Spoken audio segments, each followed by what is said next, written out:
In the lilt of Irish laughter, you can hear the angels sing. When Irish hearts are happy, all the world is bright and gay. And when Irish eyes are smiling, sure they'll steal your heart away. My wild Irish rose, the sweetest flower that grows. You may search everywhere, but none can compare with my wild Irish rose, my wild Irish rose, the dearest flower that grows. And someday for my sake she may let me take the bloom from my wild Irish rose, my wild Irish rose, the sweetest flower that grows. You may search everywhere, but none can compare with my wild Irish rose, my wild Irish rose, the dearest flower that grows. And someday for my sake she may let me take the bloom from my wild Irish rose.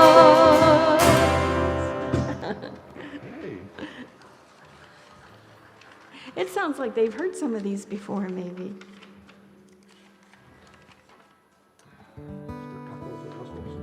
Yep. You want to start us out on this one?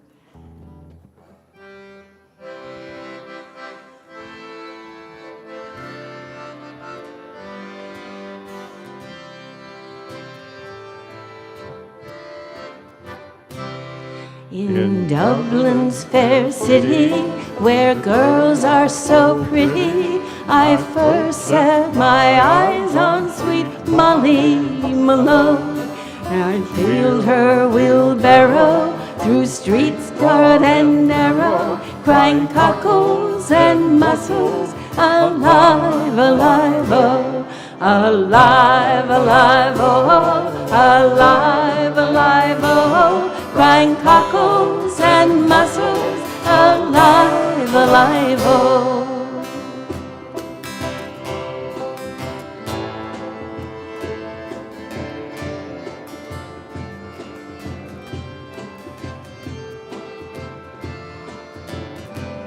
She was a fishmonger, and sure 'twas no wonder, for so were her father and mother before.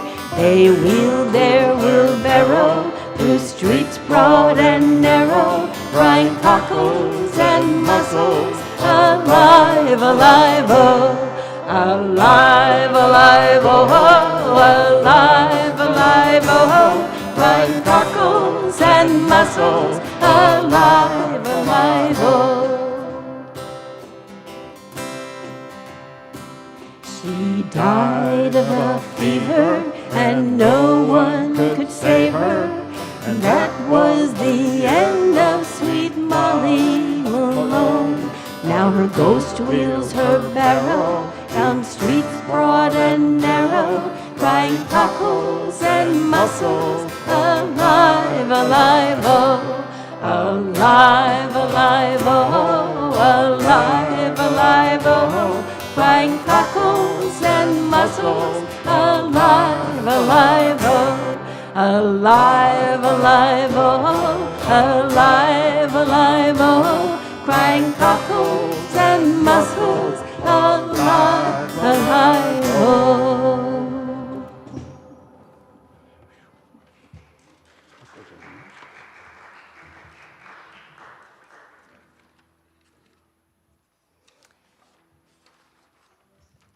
Is the photo? I think we have a little. Can you guys see it up there too, or the photo montage? What's that? Yeah. Is it now when we do it? Oh, do you want us to start first? Okay. Sorry, we start first.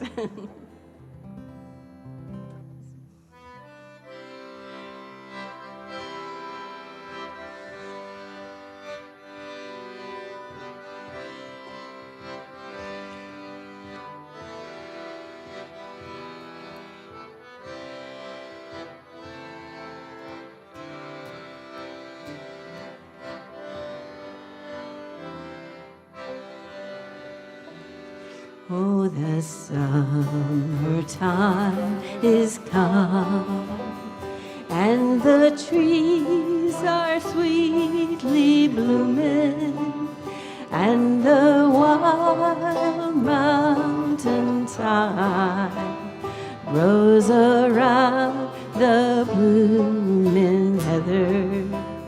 Will ye go, lassie, go?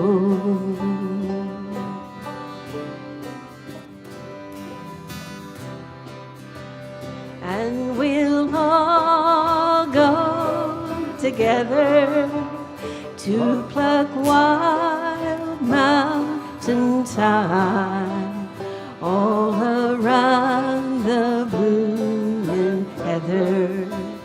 Will ye go, lassie, go? I will build my love a tower by yon pure crystal fountain, and on it I will pile all the flowers on the mountain. Will ye go, lassie, go? And we'll all go together to pluck wild mountain thyme all around the blooming heather. Will ye go, lassie, go? If my true love she were gone, I would surely find another where wild mountain thyme grows around the blooming heather. Will ye go, lassie, go? Oh, the summertime is come, and the trees are sweetly blooming, and the wild mountain thyme grows around the blooming heather. Will ye go, lassie, go? And we'll all go together to pluck wild mountain thyme all around the blooming heather. Will ye go, lassie, go?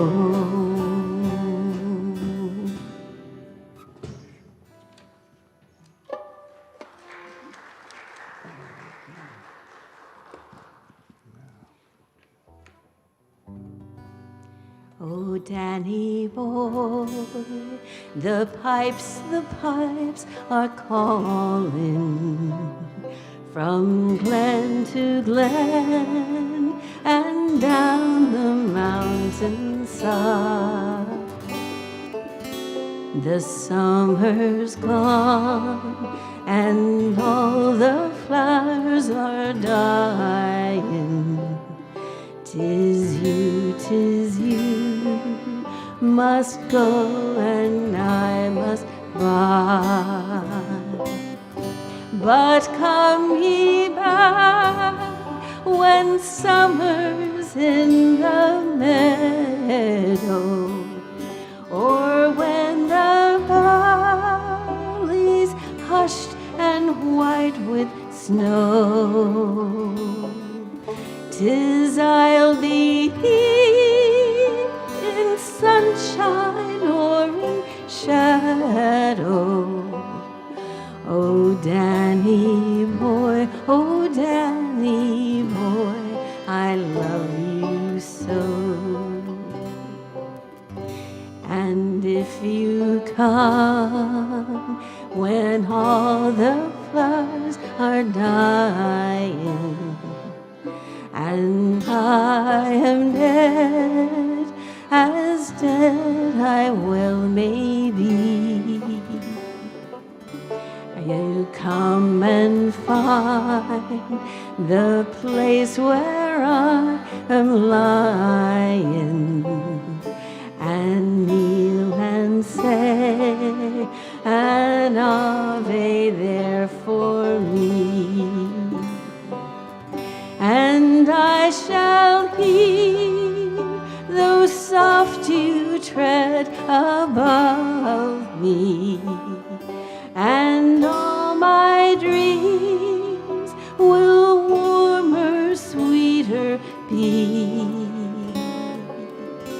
For you shall kneel and tell me that you love me.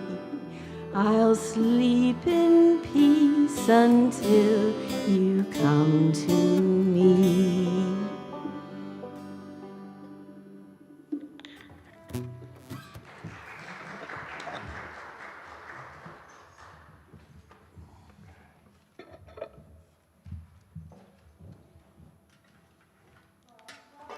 To the book launch for Revelation the Roots. Thank you all so much for coming. I want to thank you for coming to help the launch of my new book.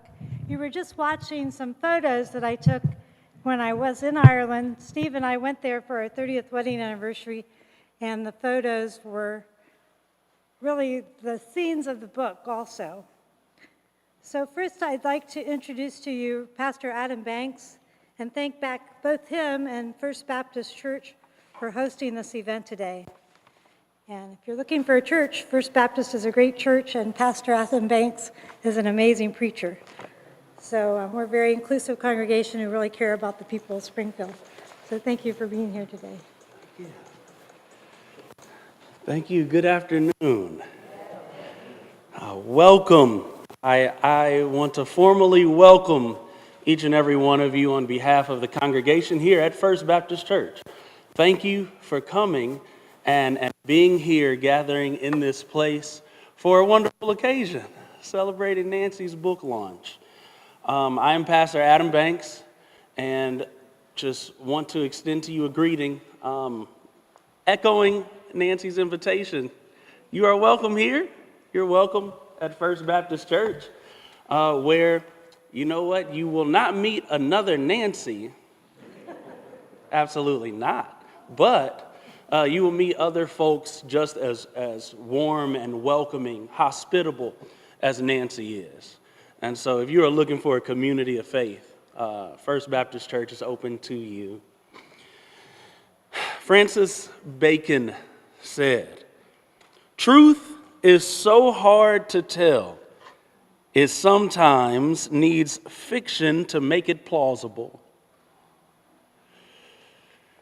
There is deep truth in Nancy's work. If you have read her work before, you're able to recognize that there are deep truths contained in her writing.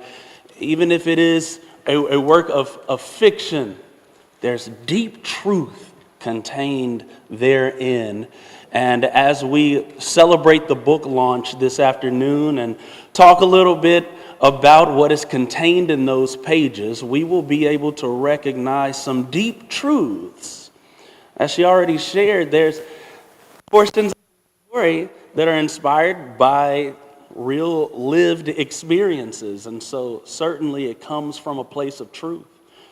and that which is presented and is dreamed for, aspired for through those pages certainly becomes more plausible from her creation. And so I just encourage you, invite you to explore those deep truths and even encounter some of Nancy's own ultimate concerns, the things that lie at her core that are contained in Revelation in the Roots. As I close my portion, I just want to thank you once again for being here, and thank every person that is participating in leadership and sharing your gifts to make this such a lovely time. Thank you and welcome.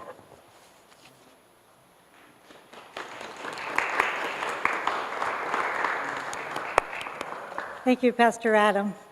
So our plan today, if you have the little program you've probably read already, we're going to begin with a little speech that I'm going to give to introduce you to the book.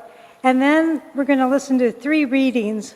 And you'll see there's a lot of music in Revelation and the Roots. And so I'm really happy to have my musical friends here today, the USS Jammers and Dean Sims. And they'll be playing after the readings to go along because there actually is similar music in the book. And then we'll have some announcements and gratitude. So without further ado, I would like to begin my introduction to Revelation and the Roots.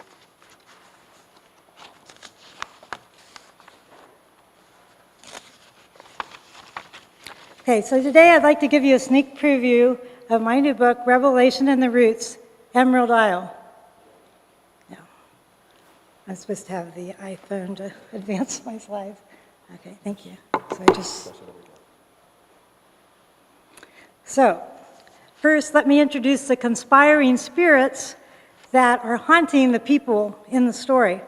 First of all, we have Saint Bridget. If you've ever studied Celtic spirituality, you've undoubtedly met this wonderful lady. She was born a servant, and she started a religious order. She served the poor, she carried the light, and she made peace, so much more. Also, we'll meet Grandmama, the late great-grandmother of one of our characters, Welby, who's determined to shape him up. And finally, we have Soshane, the leprechaun, who's a mythical little guy who keeps popping up and talking to the characters. The Mams are back. The magnificent and marvelous book club, who starred in my first 2 books, are back. In the first book, Revelation in the Cave, they journeyed to Greece and Turkey and dug up scrolls from the 1st century. In the second book, Revelation at the Labyrinth, they started group homes for men and women in recovery. And now they've come back to take some people to Ireland. Next. Oh, I have to do it myself. Okay, so these are the main characters. First of all, we have Reagan, who's a Republican nurse in recovery, and she got hooked on opioids, started stealing from the hospital, ends up in a halfway house, and now she's at the Mams recovery house with a chip on her shoulder. Next, we have Welby, who's a truck driver from North Carolina. He got caught with drugs in his glove compartment on the highway and was sent to prison for 5 years. He comes to the Mams Sun Power House, halfway house, and he's becoming a solar electrician and working on his recovery also. And finally, the book features Abigail, one of the Mams. She was not able to go to Turkey in the first book because she was having her hip replaced. She lost her husband 3 years ago, and she's really grieving. So part of this is her grief journey. And I can tell you all 3 of these characters have some love interests in Revelation and the Roots. So you'll find some love stories going on. So, as you know, the Mams, they started out as a group of romance readers. And then at a definitive moment in Niagara Falls, the lightning struck their cabin, and they decided they should branch out into other genres. So for this book, they started to read Roots by Alex Haley.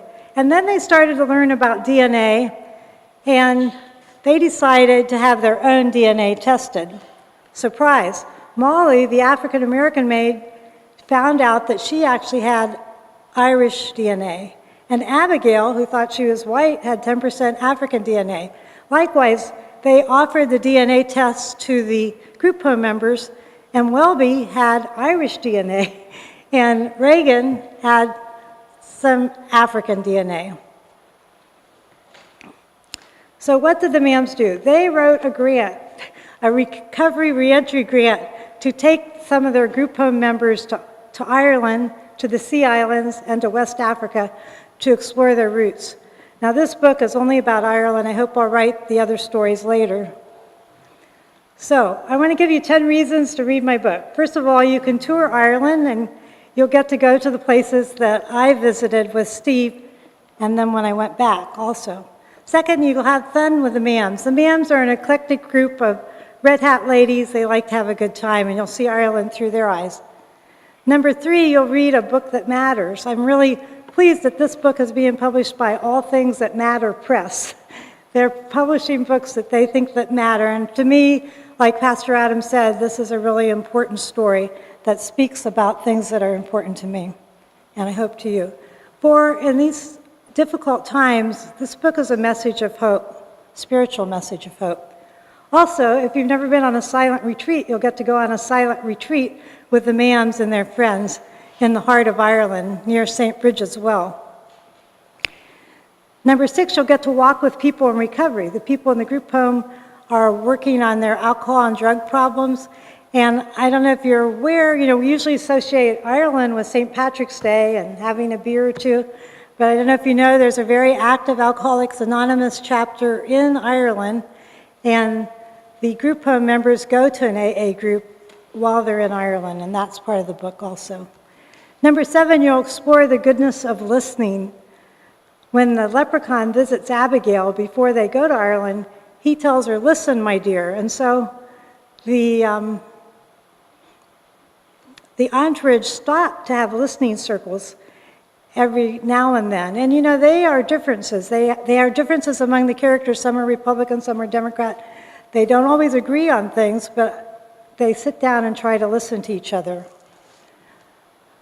8, I hope that my book will help you consider bridge building across our political differences, because I think it's so important these days that we do build those bridges. This is a rope bridge on the Northwest Ireland coast, so you'll also get to visit the rope bridge. Number 9, my book will help you consider that we are all one in our DNA and our common humanity. And it's so important that we come together as people in our country to solve the problems before us.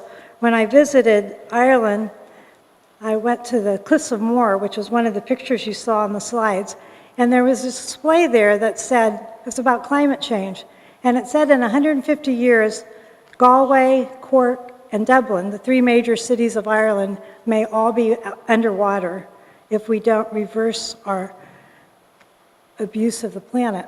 And in order to come together to solve climate change, we need to come together as Americans, both Republicans and Democrats, and that's part of the message. We are one. This is also a Christian book. Jesus prayed that we might be one, and that's my prayer. And finally, I hope that this book will help you consider dialogue, that we can have those hard discussions across party lines and racial lines. So here are a few things. I need to put on my glasses for this. I don't know if I can read it.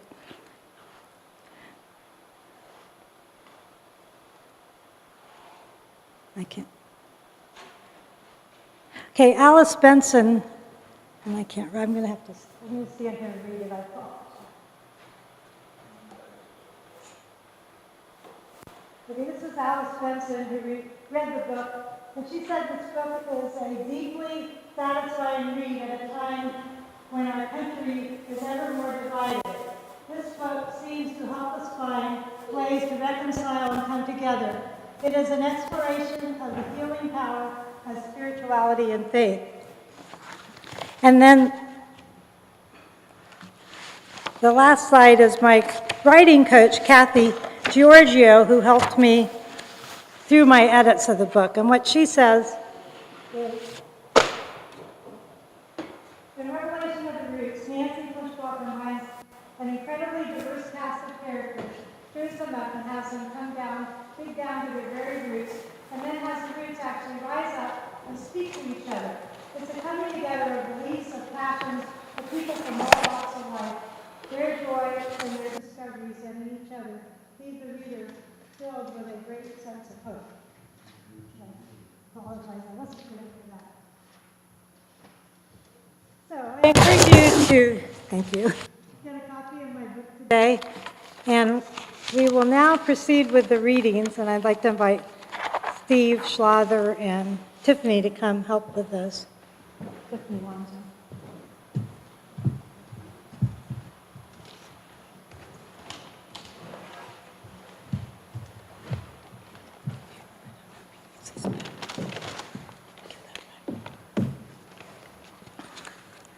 Okay, you met the first character, Reagan, and I need to get my glasses.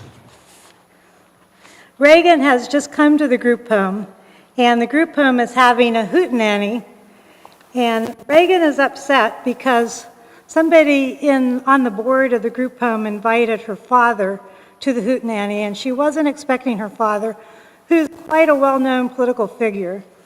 Well, let me get my glasses.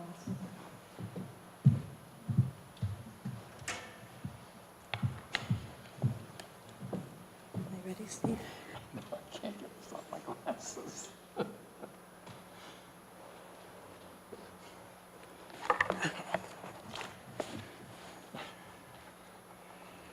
Half an hour later, someone knocked on her door. Reagan, are you okay? Yeah, I'm okay. Reagan recognized Tiffany's voice.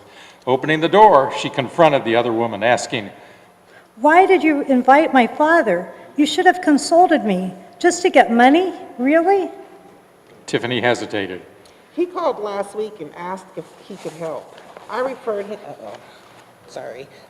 him to Jane, the board member. She invited him. Tiffany looked regretful. I'm sorry, I didn't know about it. You're right, we shouldn't have done that. We should have asked first. Reagan frowned. You can't treat people that way. You should not invite family members without asking your residents. You have no idea what might be going on. Not a good idea. She looked down. He tried to talk me into coming home. Is that what you want? No, you know we don't want to leave you. And you're still here. Yeah, I need all of you. I want to stay with the program. He didn't like it. Reagan told her. My dad's into politics big time. He's afraid the tabloids will find out where I am and have a field day. I know it's the egg on his face he's most concerned about. Tiffany gave Reagan a hug. I'm glad you stood up to him, and I'm glad you're still here. Did he give you any money? Yes, $10,000. Very generous. When did he do that? He stormed out without even saying goodbye. Oh, he dropped that off at the reception table when he came in. Tiffany explained. Well, that's something then. Reagan said, drying her eyes. But are you okay? Do you still want to play for the hoedown? Oh my gosh, I forgot all about that. Reagan said. She looked in the mirror. I'm a mess. Let me fix up my makeup and I'll be down as soon as I tune my violin. Good. I'll tell them you're on your way. 5 minutes later, Reagan ran down the steps. When she stepped into the barn, the place sizzled with energy. Some people were learning a new square dance. Her new friends were laughing. She wondered who'd gotten Welby for a partner. But no, he stood with the band, a banjo in his hands. He gave her a big smile when he caught her looking. She walked up to him and asked, You play the saxophone and the banjo? Ever since I was a little boy, he replied. We've been passing a family banjo down for generations. Never quite sure if they lying to me or not, but they be saying it came all the way from Africa. Story goes they brought an African banjo player along on those slave ships to keep up the spirits of those sorry souls, even though they kept their bodies all tied down. He stopped talking and laughed. My family likes to tell a good tale, but this banjo George bought me secondhand. He told me to practice my strumming so I don't forget. I hear you win fiddling contests. Just aiming to keep up with you, darling. In one breath, slave ships, and the next, a compliment? Reagan frowned and looked away. She did not want to think about slave ships and that kidnapping and how they stacked human beings like animals. She knew the history, but never heard it firsthand. She'd never had to think about it while face to face with someone whose actual family history it was. Welby's big eyes seemed to read her soul. You okay? That whole slave ships thing upsets me, she tried to explain. It's okay, baby, it's okay. That's water under the bridge. That was then, we're here now. Let's have some fun. Welby said. We've been waiting for you. The square dancer caller stopped and signaled to the band leader. The other fiddler called, "Old Joe Clark," and played the first round. Reagan followed. The string bass and guitar players picked up. Welby strummed along. Reagan lost herself in the music, but every now and then she caught Welby smiling at her, and every now and then she smiled back. The music carried her into a place of deep joy. She watched Welby twang the strings, matching her bowing note for note. She fiddled away, absorbing the happiness now filling the night. The pace picked up just a little with each dance. The people swung their partners and did allemande around the square. Her fiddle sizzled in the hot August night, tearing through the melodies she knew so well. With a smile on her lips, her heart danced. She realized that more than anything, she felt happy to be playing with Welby. Thank you. Nancy. Cupcakes in here.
And that was Tom Gruden on the accordion. Thank you, Tom. And now we're going to move along to the Dingle Peninsula of Ireland, and we're in a pub. And when I went to Ireland, I actually got to play my violin in the pub in Dingle. So the Mams and their group are there, and Welby is going to be featured in this scene. Welby'd watched Reagan as he eased his way along the quaint Irish street down to the pub for some traditional Irish music. He didn't quite know what to expect. Music had wrapped itself around his life when he was a little tyke. He found he could pick up the tunes easily, whether he knew them or not. Music helped express the sadness he felt over losing his mother, something he couldn't quite put into words. He also experienced the joy of love in a song, but this Celtic stuff never made his radar. He wondered if he'd be able to enjoy Irish music when he couldn't even sip a Guinness in the country that gave beer a good name.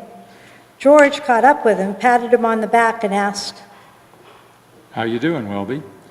Doing okay, man. Sure beats the pen. Traveling the world. Not doing bad, not at all. Welby said with a laugh, shaking his head.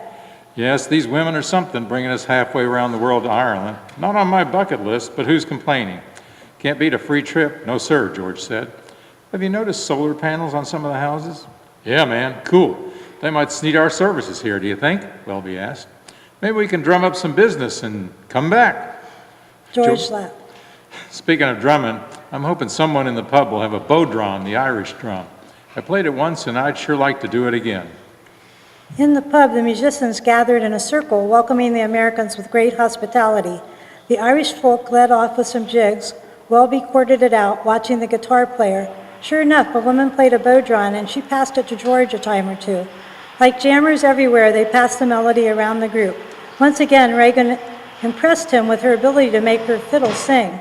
Her fingers flew as she snapped the bow back and forth, putting him into a trance, casting a spell on him. She spun him plumb dizzy, and he had to stop playing for a while. But then the song came back, and he switched from chords to melody, finding his own fingers flying over the frets, matching the haunting melody that Reagan passed on. Tom led on the trumpet. Welby watched George pounding the bow drum, keeping them playing together. Welby felt the steady beat, the pulsating song, and lost himself in the community of it all. After a while, the Irish musicians asked for the visitors to share their own music. Nicky sang a ballad or two. George and Tom led When the Saints Go Marching In. Welby wished he had his sax for that one. When his turn came around, he put down his banjo, pictured Whitney Houston, and opened up his soul to sing her ballad from The Bodyguard. As he neared the end, he watched Reagan's face, thinking maybe he'd touched her as he closed out. If I should stay, I would only be in your way. I'll think of you every step of the way, and I will always love you. Afterwards, the pub went silent. That silence almost made him wonder how long it had been since he'd really sung a song, but he knew exactly. When they slammed the door shut in the pen 5 years ago, he stopped. No way would he sing in that sorry penitentiary, and he made up his mind to never sing when he got out either. Didn't think he could feel it again, but here on foreign soil, where truth be told, some of the ancestors might have been singing eons ago, he felt a shift, an urge to let his voice rip, and that felt real good and made him happy, and the others too, seemed.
beautiful. Thank you so much, Dean.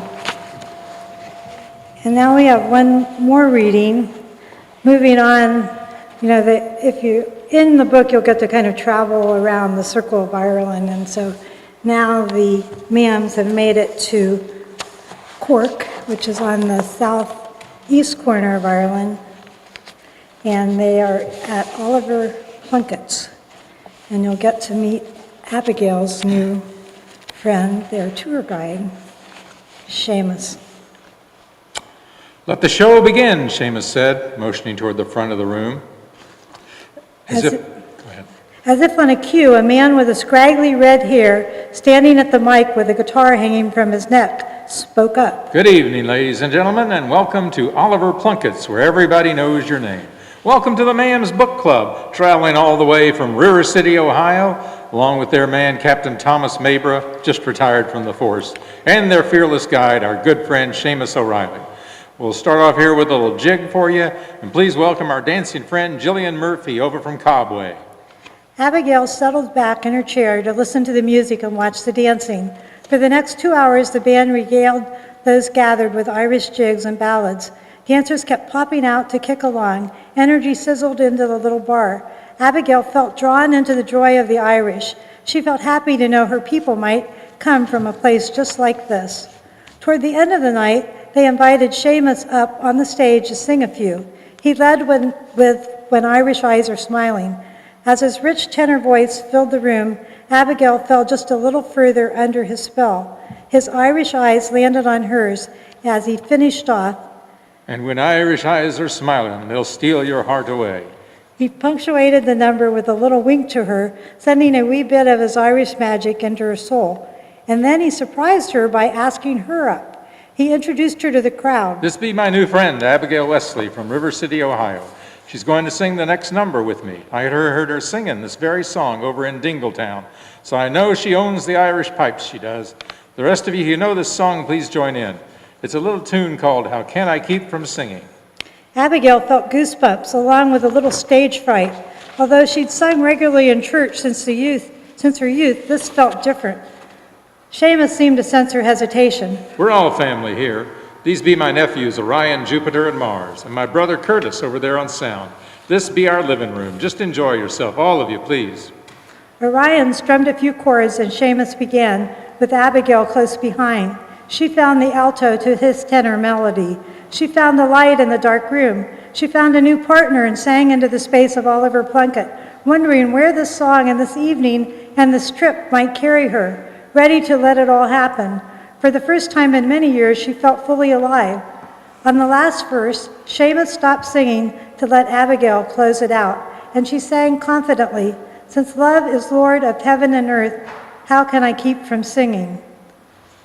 After the last note, silence filled the crowded bar for just a moment before the Mams began a standing ovation. And now we're going to hear. I'm honored to stand in for Abigail today. By Annie Merrill with the Geos. My life flows on in endless song above earth's lamentations. I hear the sweet, though far off hymn that hails a new creation. Through all the tumult and the strife, I hear the music. It finds an echo in my soul. How can I keep from singing? What though my joys and comforts die, the Lord my Savior liveth. What though the darkness gather round, songs in the night he giveth. No storm can shake my inmost calm while to that refuge clinging, since Christ is Lord of heaven and earth. How can I keep from singing? I lift my eyes, the cloud grows thin. I see the blue above it, and day by day this pathway smooths, since first I learned to love it. The peace of Christ makes fresh my heart, the breath fountain ever springing. All things are mine since I am His. How can I keep from singing?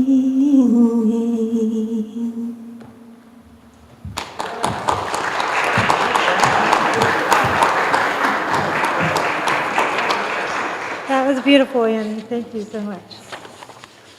So here we are. So again, I want to thank you all for coming. And in the program, you'll see a few upcoming events. The next two events are on Zoom. The public library is having an author spotlight on February 24th. And again, on March 1st, I'll be having a book talk with All Writers Workshop where my writing coach is. And then if you read my book, I would invite you to come to the Clark County Public Library on Tuesday, April 5th, and we'll have a book club discussion about the topics and everything that's going on in my book. I also am going to be teaching a class at the Senior Center with their SAIL program beginning on March 23rd called Contemplative Awakenings, and there I'll be going through the different contemplative practices that are explained in my book, Awakening, a Contemplative Climber on Learning to Sit. And several of the MAMs, we have a MAMs book club, Springfield. Now we have the fictitious MAMs in the books, but then we have a real MAMs group club, book club. And we could use a few members. So if any of you would like to join a book club, let me know about that. We meet in my house, so that we've been meeting on Zoom too some recently, the last few months. Okay, now I would really like to thank everybody, and I feel very honored that you're here. So I thank all of you for coming. I especially want to thank First Baptist Church for supporting me in this, and Pastor Adam Banks for being here this afternoon. I also want to thank the awesome jammers, and they've spent hours planning and practicing for today, and it just really touches my heart, you know, that they would take all of this time and put all this effort in. So thank you all, the jammers. And to our soloist, Tom, he had a whole set on the accordion that you didn't get to play all of it, but you know, he's an awesome accordion player. Thank you, Tom. And then Annie and Bill leading vocals, and all of you. Wonderful. I want to also thank Dean Sims, and he's not done. He's going to start playing when we get done talking, so I hope you'll stay and listen to him. And you can, you know, there's some books back there where you can buy, but we were thinking, well, if some people are buying books, everybody else can listen to Dean, so he's an incredible. And I was thinking about the artists here today, and I was thinking about Dean's artistry, you know, and it's like dwarfs my writing, you know, to hear him play his trumpet, and also with the musical artistry here too, so thank you. I want to thank Maurice Keepemo and Jordan Copeland. They are working the sound and live stream back there, so thank you so much for giving up an hour, 2 hours, 2.5 hours from your Sunday afternoon. I know you both are busy people, and Jordan's got a family, so thank you. Thank you, Steve Schlother and Tiffany Wanso. Tiffany for helping with the reading, and Steve for all your support through this whole process. I work him pretty hard, so thank you. And Noreen Custom did the flower arranging, and so you see the flowers here. Thank you, Noreen. And then Marva Riley. I want each of you to get an Irish apple cupcake to take home, and those are made by Marvelous Desserts. Marva Riley, who's on our staff here at First Baptist, also has a dessert business on the side, and they're always very delicious. So I I have like, on the back, you can see on my YouTube channel, but I have a Spiritual Seedlings website. And when I started my first book, I decided my business is called Spiritual Seedlings, and I want to scatter seeds of love and hope and understanding. And I encourage you to check out that website.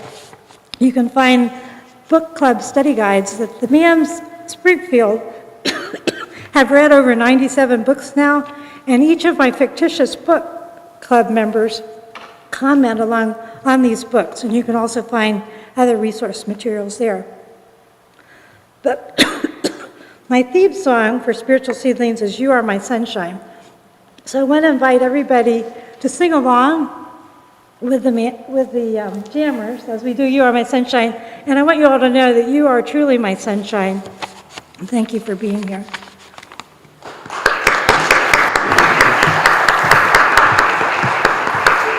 And we have our banjo player, and Jan is going to start us off contemplatively.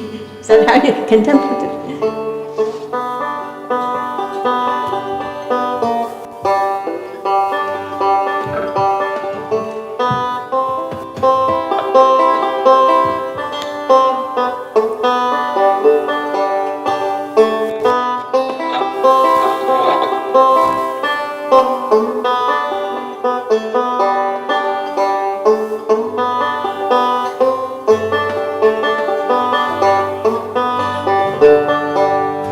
Other night, dear, as I lay sleeping, I dreamt I held you in my arms.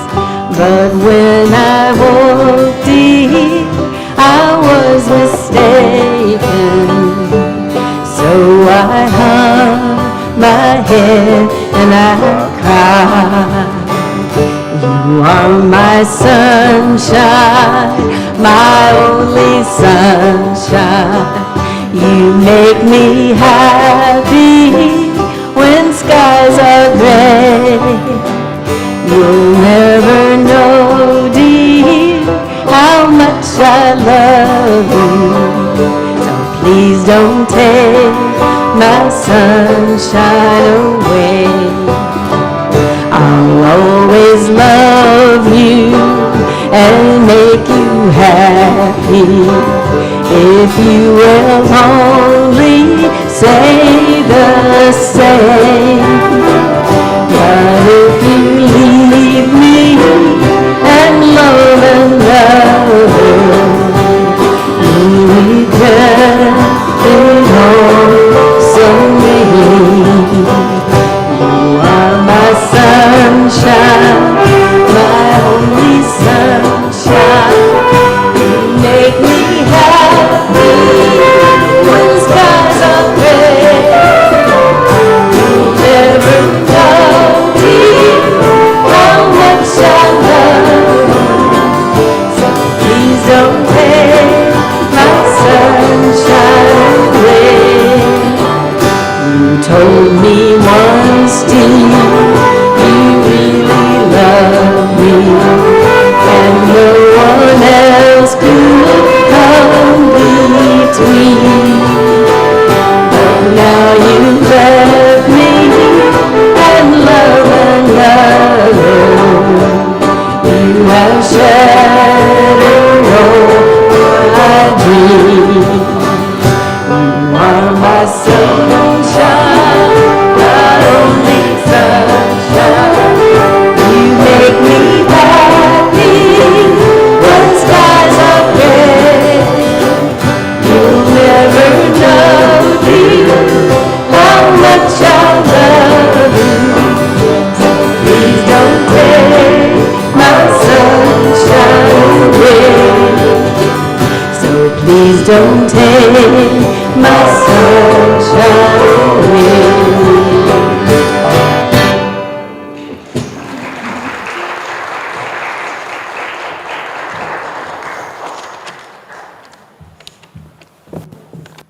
Okay, and before we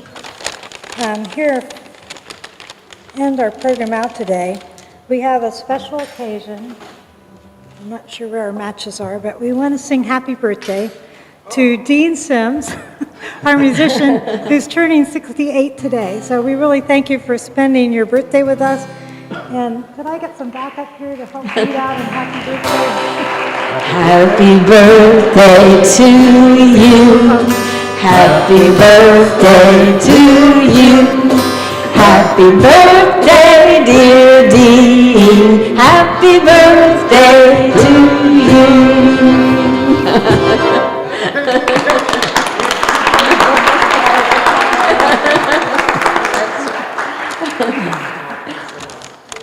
You're welcome. Thank you for spending your birthday with us. We appreciate it. 1 year old. There you go. New every morning. So you gonna blow it out? You gonna blow it? Do you want to make a wish? Or? Make a wish. Still lots of books. Thank you. It's supposed to be a wish for you. So again, thank you all for coming, and I hope you'll stay and listen to a wonderful concert by Dean Sims. If you want to buy some books, I have books back there for sale, and I'll be glad to sign books and talk to you. And I'd like to talk to you after you read my book, what you think about it, because I'm hoping that it will foster dialogue and help bring us together as a country. So thank you very much.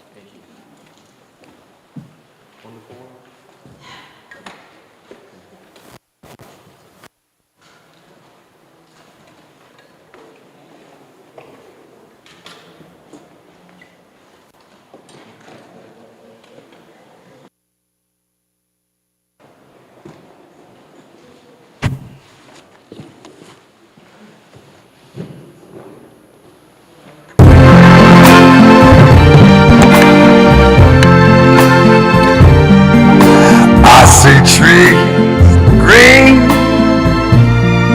red roses too. I see them bloom for me and you. And I think to myself, what a wonderful world. I see skies of blue,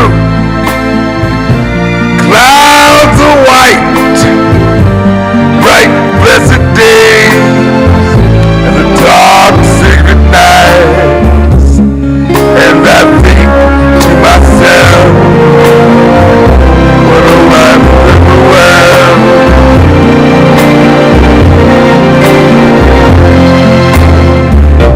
The colors of the rainbow, so pretty in the skies, were also the faces of people going by.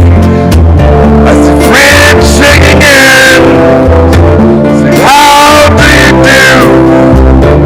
They're really saying, 'cause I love you. I hear babies crying, and I watch them grow. They'll learn much more than I'll ever know. And I think to myself, what a wonderful world. Yes, I think to myself, what a wonderful world. Yes. Thank you. These are the 4 parts of medication.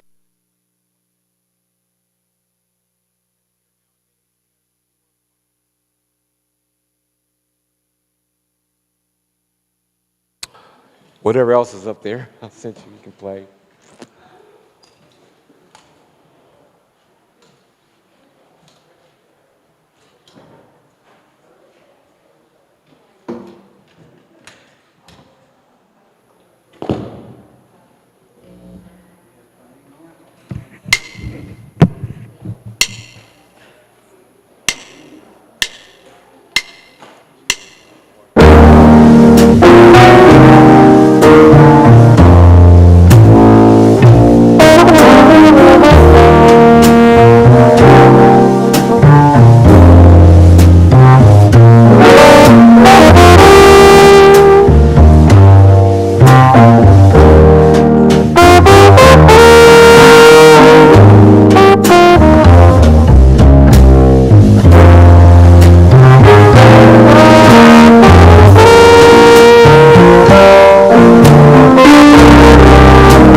Thank you, sir. What are you, about 55 or more? 68.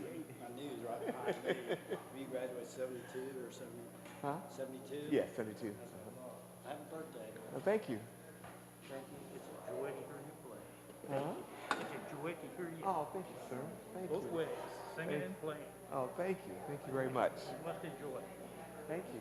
Appreciate it. Lovely voice, great play. Thank you, sir. Thank you. Thank you. You too, man. You've been doing that a long time, haven't you? Since I was 9. There you go. It's about 10 when I started that, but I haven't been consistent, you know. Okay, It's a hobby, right? Huh? It's a hobby. Yes. Well, it's my profession too. Yep. Yeah, but I love to play. Nice meeting you, Dave. You too. You too. Very nice to meet you. Have a good evening. Whatever you got up there is fine.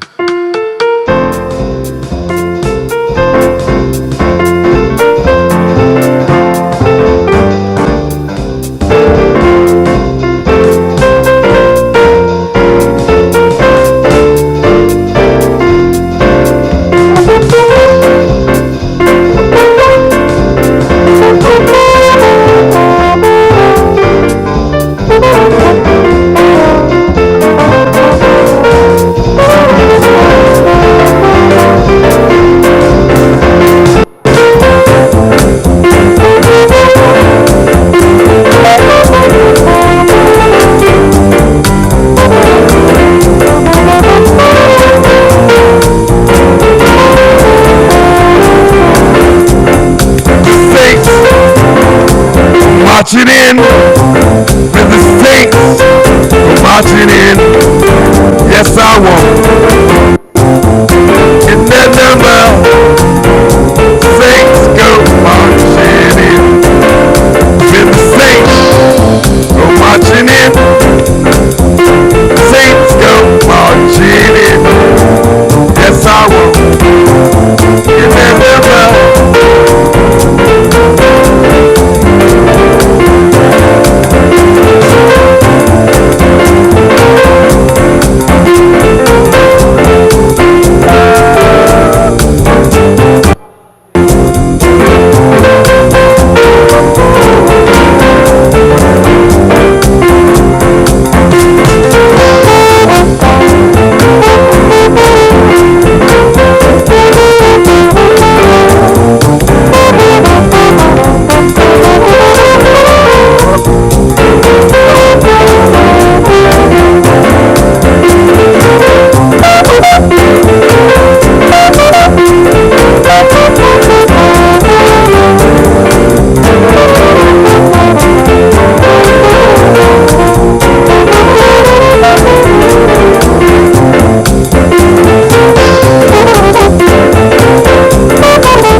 whatever else is up there.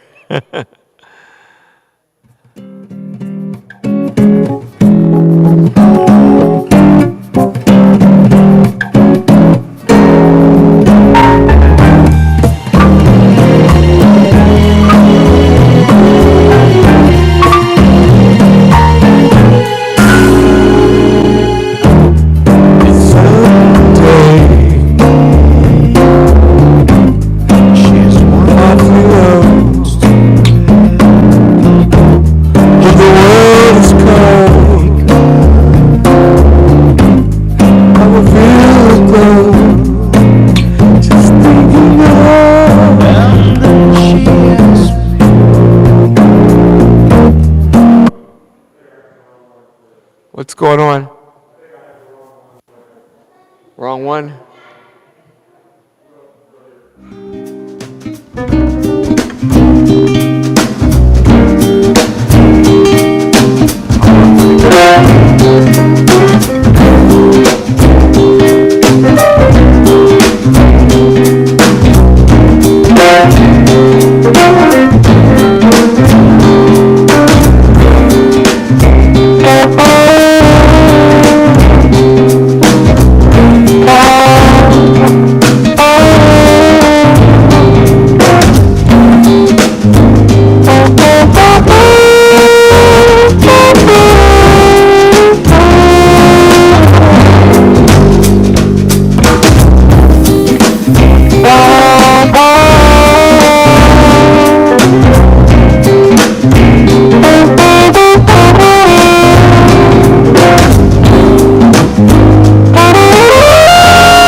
Sweet comic Valentine, you make me smile with your heart.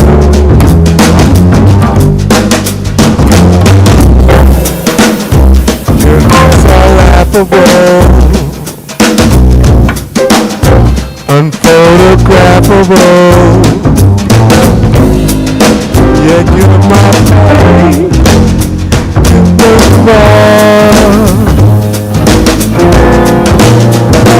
Here's your picture, that's a click in your mouth, every week. When you open up the speak, like a star, like a star. Don't change your hair for me.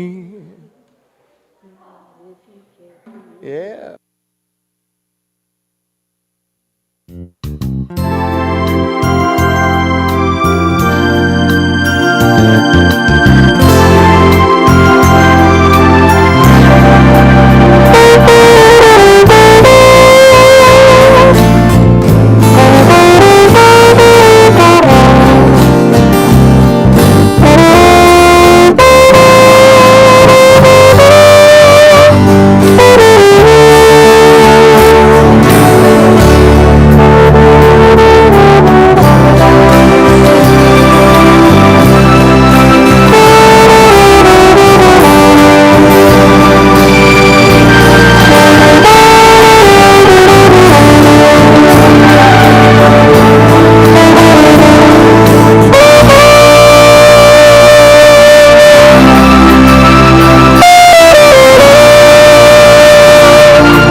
Is there anything else up there?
Thank you.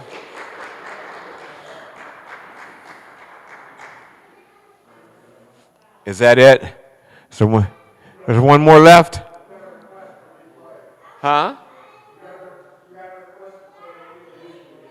I can't hear what you said.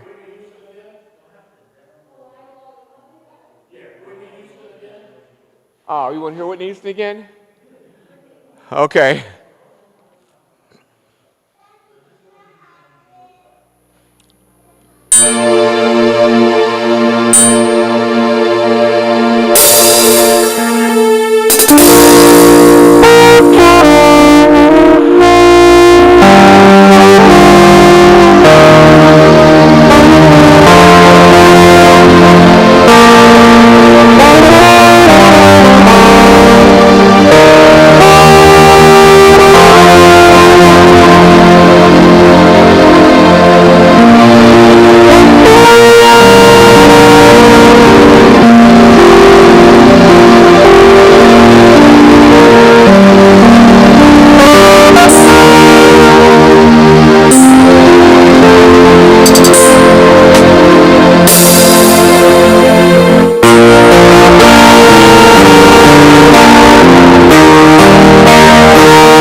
very much.